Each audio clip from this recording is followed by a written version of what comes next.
قبل از اینکه شروع کنیم و این داستان واقعی رو بشنوی، کانالمون سابسکرایب کن و زنگوله رو بزن. حالا آماده باش تا حقیقت تاریک پیرزن دعانویس رو گوش کن. من دیگه هستم و اینجا کانال قصه‌های واقعی. یکی از دوستان که اهل روستاهای اصفهان هست ماجرای خاله خودش رو اینطور برام تعریف کرد.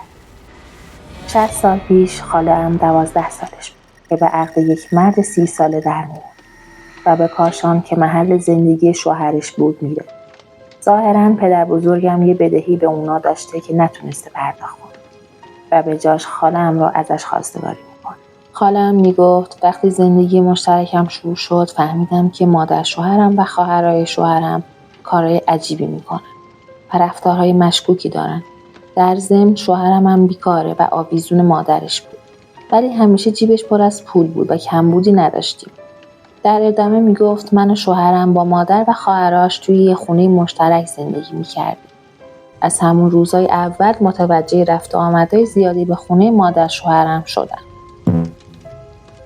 و فهمیدم که اونا اهل دعا و جادو چنبل هستن و همسایه ها پشت سرشون به مادر شوهرم میگفتن پیر جادو و برای من دلسوزی میکردن که چقدر بیکس و کارم که شدم عروس پیر جادو. کم کم من رو هم وارد دار و دسته خودشون میکنن چون بچه بودم و میترسیدم ازشون اطاعت میکردم. از همون روز اول بهم گفتم باید مادر شوهرم و خان بیبی صدا بزنم و منم به این اسم صداش میزدم و هر دستوری میداد از ترس بیچون چرا قبول میکردم. میگفتم چشم. کمی بعد متوجه شدم که از اطراف و دوربر کاشان تعداد زیاد روستایی میومدن دعا میگرفتن. به خاطر همین پول و پله زیادی گیر خانواده شوهرم میومد.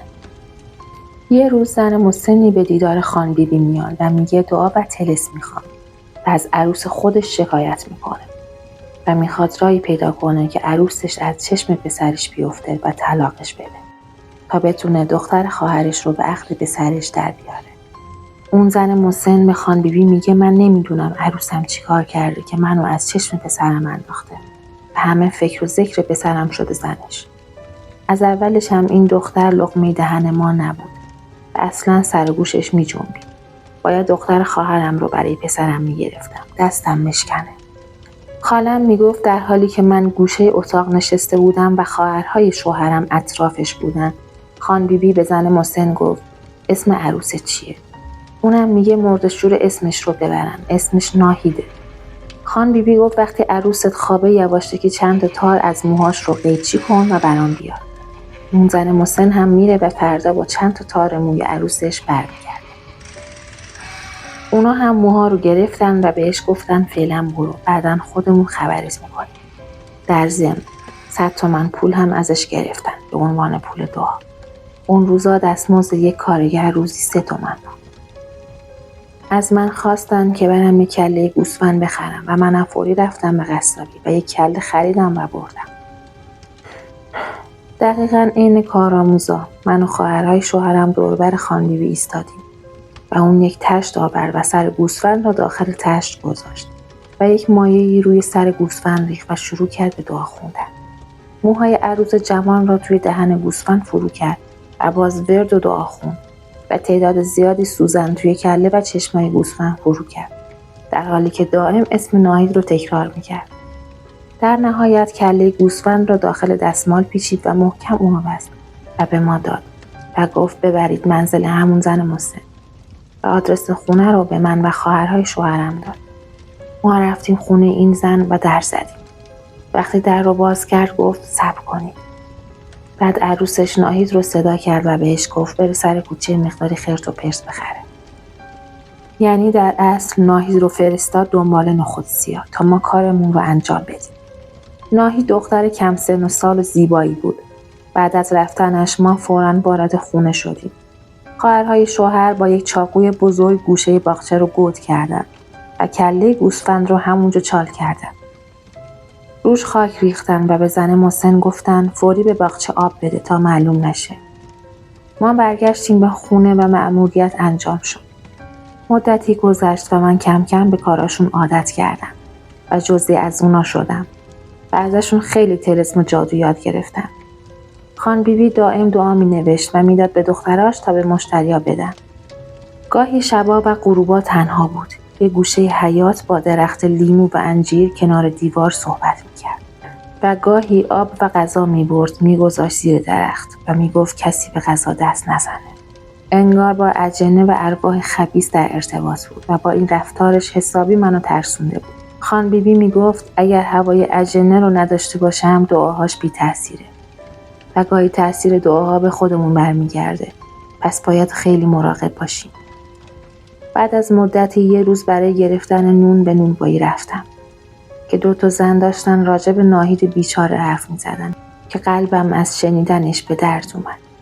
شنیدم که یکی از اون زنها به دیگری گفت که ناهید عروس فلانی رو میشناسی؟ اونم میگه آره. زن میگه خیلی نجیب و خوب بود. بیچاره میگن دیوونه شده.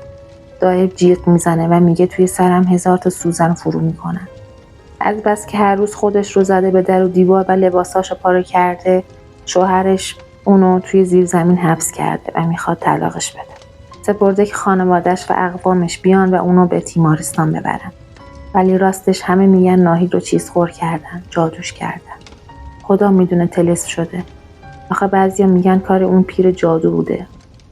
بعد از شنیدن این حرفا احساس عذاب وجدان زیادی کردم اما چاره‌ای نداشتم.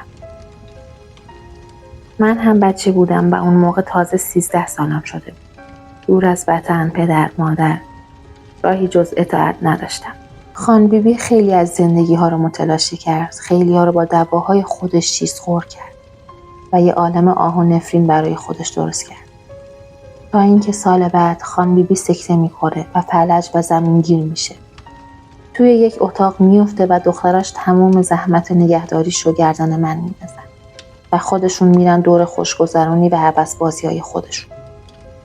بالاخره یه شب که همه حتی شوهرم هم بیرون بود، من و خان بیبی تنها بودم. متوجه جیغ و داد و التماس‌های اون شدم. وقتی رفتم سراغ اون پیر جادو، هرچی زور زدم در اتاقش باز نشد و اون دائم ناله و التماس میکرد که غلط کردم. توبه توبه، دست از سرم بردارید. وحشت کرده بودم اما با 1000 بدبختی درو باز کردم و رفتم داخل. از چیزی که دیدم خشکم زد. چند تا پیرزن کوتوله زشت ریخته بودن دور خان بیبی و داشتن بهش چنگ میزدن. از دیدن این صحنه‌ها پا به فرار گذاشتم و رفتم توی کوچه. به خونه یکی از همسایه‌ها پناه بردم و همونجا موندم تا بقیه بیان. خواهرهای شوهرم چند ساعت بعد رسیدن خونه و متوجه غیبت من شدن و مادرشون رو کتک خورده و وحشت زده دیدن. من رو متهم کردن که مادرمون رو در غیاب ما شکنجه داد. دخترای پیرجادو یک کتک مفصل بهم زدن و شوهر من وقتی آخر شب مست و پاتین میاد خونه یه بار دیگه منو کتک زد. و بدتر از همه خان بیبی هیچ دفاعی از من نکرد و هیچی نگفت. هرچی ادعا کردم و التماس کردم که من بهش دست نزدم و چند تا پیرزن زشت و کوتوله اونو زدن باور نکردم. بالاخره انقدر وضع خان بیبی وخیم میشه و رفتارهای دخترش با هم بد میشه که من برای برادرم که اون زمان گروهبان ارتش بود نامه نوشتم و گفتم بیاد و منو از دست این خانواده نجات بده. برادرم بعد از رسیدن نامه به دستش یه روز میاد و یواشکی منو به اصفهان میبره. خوشبختانه اون افریتا و شوهرم دنبالم نیومدن. بعدها با 1000 بدبختی خانوادم طلاقم رو از شوهر عیاشم گرفتم. حقیقت تاریک پیرزن دعانویس آشکار شد. اما داستان‌های ترسناک ما تموم نشده. اگه جرأت داری ویدیوی بعدی رو از دست نده. کانال رو سابسکرایب کن، زنگوله رو بزن و تو کامنت ها بهم بگو تو جرأت شنیدن همچین داستانی رو داری یا نه.